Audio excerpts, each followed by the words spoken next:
Today we're going to take a look at the 5 myths about preppers. Now first off, we want to define prepper. A prepper is someone that prepares for things that he sees ahead. You know, maybe it's food shortages, maybe it's the economy, maybe it's civil unrest, maybe it's just geopolitical movements and things happening all over the world.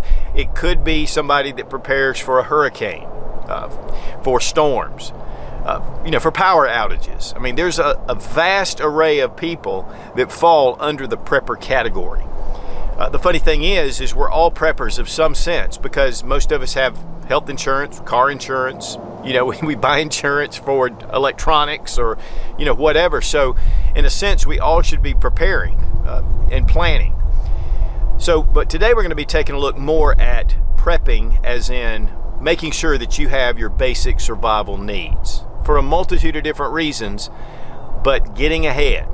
Now, number 1, preppers are crazy. You know, guys, I made a video about 10 years ago, and it was preppers are crazy, but they're not as crazy as they used to be. Honestly, you take a look around at what's going on, and it is very unsettling. But one of the things that's funny is, for years we've seen these guys with the big billboard signs on that says the end is near, doomsday is around the corner, and they're just perpetuating this fear. And so it's been that preppers have been made fun of. And then also, you have those survivalists that are just a little bit over the top and they're preparing for all these different things and they make it their entire lifestyle. But that doesn't mean that they're crazy. It's funny because preppers come from every walk of life. It doesn't matter about education level. I know doctors, I know lawyers, I know CEOs that are preparing. It's funny, the Silicon Valley, a lot of the people that have a lot of money are building retreats. They're putting together things, they're inviting their friends because they are seeing the signs. I mean, let's just face it. We've got inflation, we've got food shortages, product shortages, we have a war in Europe at this time when this video is being made. We have, weather events that happen all around us. We have a lot of political upheaval here in the U.S. We have, the very conservatives. We have all the way down to the ones that just want no rule of law at all. And those anarchists are also sometimes preppers, the conservatives, and it goes across political lines.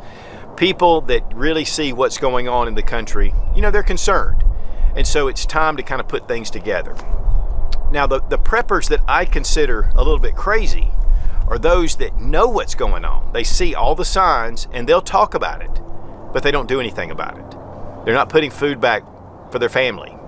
They're not looking out for possible water sources or heat sources in case we have power outages or blackouts or brownouts. They're looking at what's going on, but they're not planning. One of the big things that I always talk about with anyone that's looking into prepping is that you get ahead of the curve. When you first kind of hear that things are starting to happen, then you start planning before the rest of the people start to realize it. Once panic sets in, when people really realize what's going on, it's going to be too late. And so planning ahead and having some things set aside is just smart. So are preppers crazy? There are some preppers that are crazy. There's no doubt. But the vast majority of people that are preparing are probably the most sane in the country. A good friend of mine told me, and he's a big financial planner in a major city. He said, the better my neighbor's prepared, the better I'm prepared. And it's one of the reasons why I come on video to talk to you guys in the first place. One thing I don't want to do is perpetuate fear. But don't be scared, be prepared. Myth number 2 is that preppers are extremists. Especially back in the 80s, the 90s, you had, your survivalist. That term's kind of faded out somewhat because it had connotations that people were a little crazy. They were going over the top. There were militias that were formed. Militias are guaranteed under the Constitution, but with the national media, it really demonized militias, and then they became under the watchful eye of the federal government. And so a lot of law enforcement agencies were infiltrating these groups. Of course, we had Timothy McVeigh. We had the Branch Davidians, we had Randy Weaver. I mean, there were a lot of things that were going on, and it really brought a bad light to those who prepared and who really believed in America. Or you had that totally opposite group of people that Antifa, Black Lives Matter, you have the anarchist. guys, they're preparing as well. It's a cross-reference across our society. It's not just, if you're a prepper, you're an extremist. We have a prepper group. We're very particular about the people that we bring into our group. People of really good character, people that are industrious, they work hard, they're smart, and we work together, and mainly just as a common mutual assistance. And so it's really important that if you associate yourself with a group, that you're going to be a part of a group that's going to do the right thing. One of the things that I want to warn you about is if you get into some kind of group, which honestly I think that is a very important thing to do, is to join with people. If you get in there and the leader has a big ego and he wants to kind of run the show, or he's maybe former military and he thinks he knows everything about everything, the best thing to do is to step away from those type groups, because they can lead you down a radical road if you're not careful. But as far as preppers in general, they're not extremists. They care about their families, and so they're preparing themselves to take care of their families in case there are bad situations. And again, guys, there's a lot of indicators right now that you need to have contingency plans and to be ready no matter what happens. Number 3, preppers want the world to end. One thing about stocking up items, making sure you have food, water, you have, your bug out bags, you have your go bag, you have all your guns, you have ammunition to protect your property.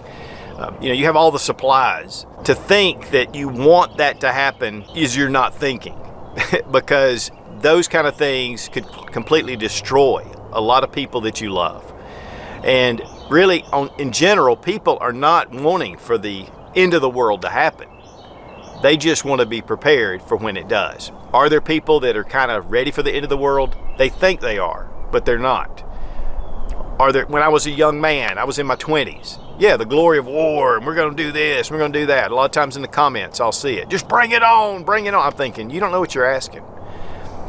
What's happening in the Ukraine? Of course, this will date this video, but what's happening in the Ukraine at this present time will show you that it's not all about the glory of war. You've got families involved, you've got children involved, you've got your elderly parents or grandparents.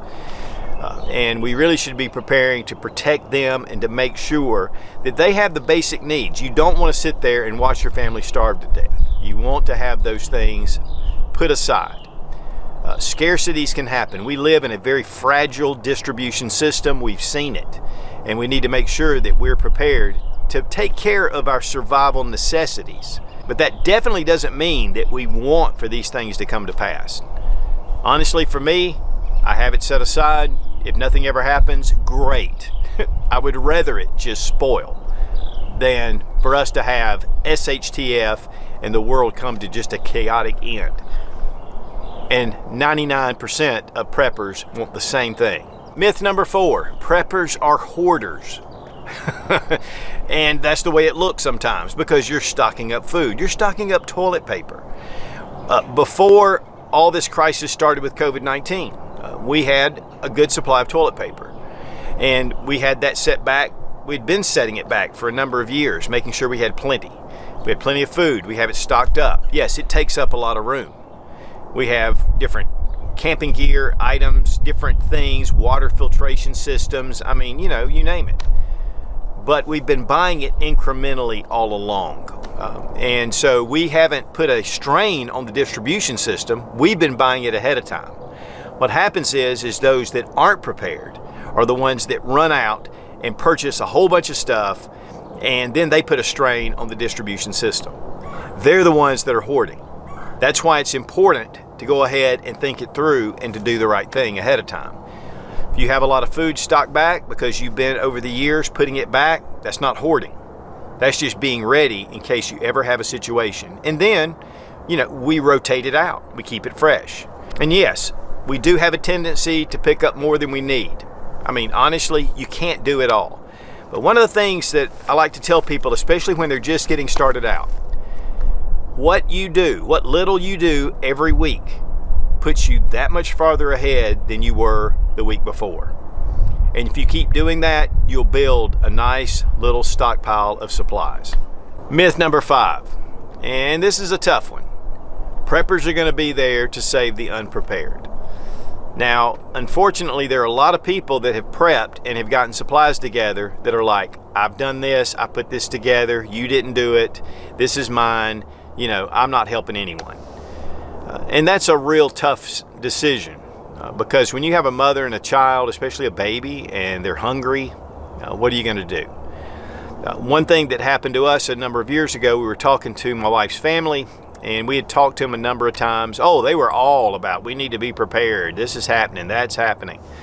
I was driving down the road with my father-in-law and brother-in-law, and they were just talking about all the things that were going on in the country and the economy and all this stuff. And I just sit back there and listened. In about 15 minutes, I just said, so what are you doing about it? And they just kind of looked dumbfounded. I said, guys, you know the need. Go out and take care of it. Put some things back, get some things done. And I told my wife's family, I said, guys, we've been telling you guys for years, 2 or 3 years now, to get prepared. There's a lot of things going on, and you all agree, but you never do anything. The next day, I started getting pictures of food and stuff that they were buying and prepping, and it was very encouraging. But, you have to take care of you and your family. That's number one. That's your number one priority.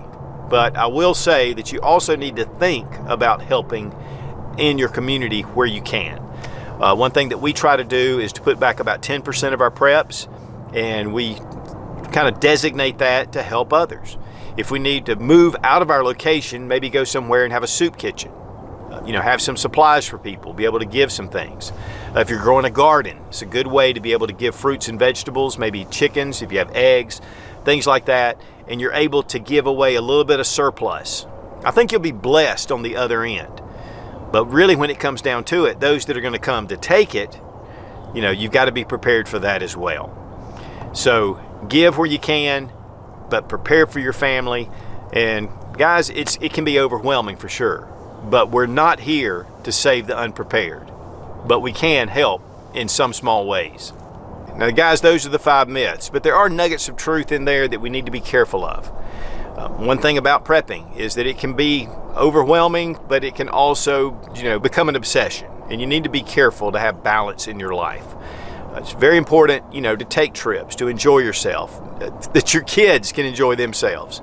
And yet, also prepare in case there's ever any kind of emergency. And guys, if there's ever been a time, other than the Great Depression, and we may be headed for that as well, with the economy, with the distribution system right now, with COVID-19 rearing its head here and there, with wars in Europe, with inflation that's happening, with gas prices going through the roof.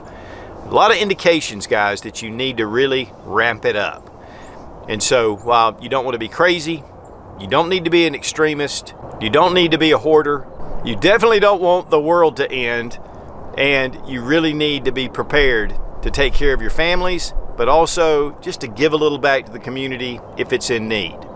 Guys, you'll be blessed if you do, but on the other hand, keep your mouth closed. Loose lips sink ships.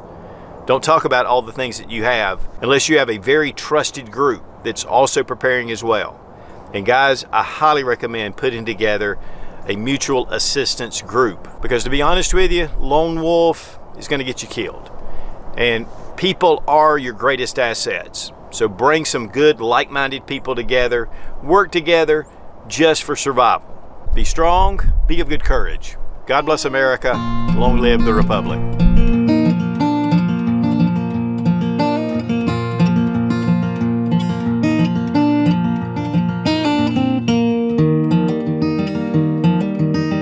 Step up to the plate. You knew about it. You didn't. I ain't gonna go into all that bull crap. That's bull crap. Ow, my butt's hurt. My butt's hurt.